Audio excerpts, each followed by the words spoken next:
কলেজে ড্রেস না পরে আসার জেরে উত্তপ্ত হয়ে উঠল কৈলাসহরের রামকৃষ্ণ মহাবিদ্যালয় চত্বর। ঘটনাটি ঘটে সোমবার 28শে জুলাই।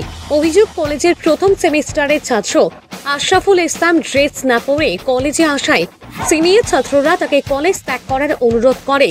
এরপর আশরাফুল কলেজ গেটের বাইরে গিয়ে একদল বহিরাগত যুবককে কলেজে নিয়ে আসে। যুবকরা কলেজে প্রবেশ করতেই সিনিয়র ছাত্ররা গেট বন্ধ করে দেয়। মুহূর্তেই শুরু হয় কথা কাটাকাটি, উত্তপ্ত পরিস্থিতি। খবর পেয়ে কৈলাসহর থানা থেকে প্রচুর পুলিশ ও টিএসআর বাহিনী ঘটনাস্থলে পৌঁছায়। বাহিনী আসতেই বহিরাগতরা এলাকা ছাড়ে এবং পরিস্থিতি নিয়ন্ত্রণে আসে।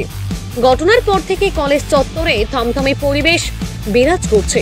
কলেজ ছাত্রছাত্রীদের অভিযোগ, দীর্ঘদিন ধরেই তারা লিখিত ও মৌখিকভাবে কলেজ কর্তৃপক্ষকে জানিয়েছিলেন ড্রেস কোড বাধ্যতামূলক করার কথা এবং বহিরাগতদের প্রবেশে নিয়ন্ত্রণ আনার দাবি, কিন্তু কলেজ কর্তৃপক্ষ বারবার সেই দাবিকে উপেক্ষা করেছে বলেই জানান ছাত্রছাত্রীরা। ঘটনার পর কলেজের এবিভিপি ইউনিট ও সাধারণ ছাত্রদের পক্ষ থেকে ফের লিখিতভাবে দাবি জানানো হয়েছে ড্রেস কোড বাধ্যতামূলক করতে হবে এবং বহিরাগতদের প্রবেশ রোধে অবিলম্বে কঠোর পদক্ষেপ নিতে হবে।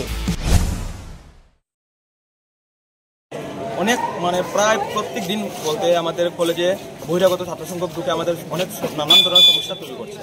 আমাদের যারা ফার্স্ট সেমিস্টার যারা এবার এডমিশন নিয়েছে তাদেরকেও করছে, আমাদের সাথে অনেক প্রবলেম করছে, আমাদেরকে ফোন করে তারা ওয়ার্নিং দিচ্ছে।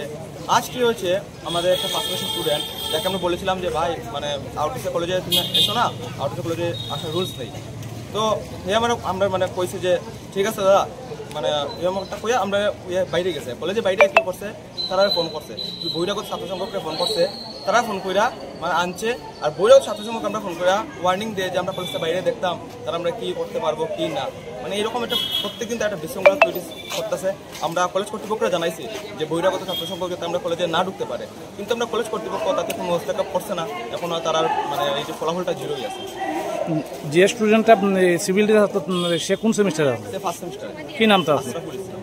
তো তারপরে যারা আনছে তারা কি সব কলেজ স্টুডেন্ট? বহিরাগত কলেজ কলেজ পড়ুয়া না। তো তারা কি কোনো ছাত্র সংগঠনের সদস্য? এরা না, তারা কোনো ছাত্র সংঘ বলতে এক কথা যে বহিরাগত ছাত্র সংঘ তাদেরকে আমরা ঠিক চিনি না। তো আপনারা কি চাইতেছেন? আপনারা কি চাইতেছেন? আমরা চাইতেছি যে এটা কলেজ কর্তৃপক্ষ একটা দেখতো যাতে বহিরাগত স্টুডেন্ট এইভাবে কলেজে না ঢুকতে পারে, যার কারণে কলেজে নানান ধরনের সমস্যা তৈরি হইতেছে। আপনারা ছাত্রদের পক্ষ থেকে কি কলেজ কর্তৃপক্ষকে? আমরা আজ একটা আমাদের আমাদের ইউপি সংগঠন থেকে এবং সাধারণ ছাত্রদেরকেও নিয়ে আমরা একটা মেমোরেন্ডাম জারি করেছি প্রিন্সিপাল স্যারের কাছে।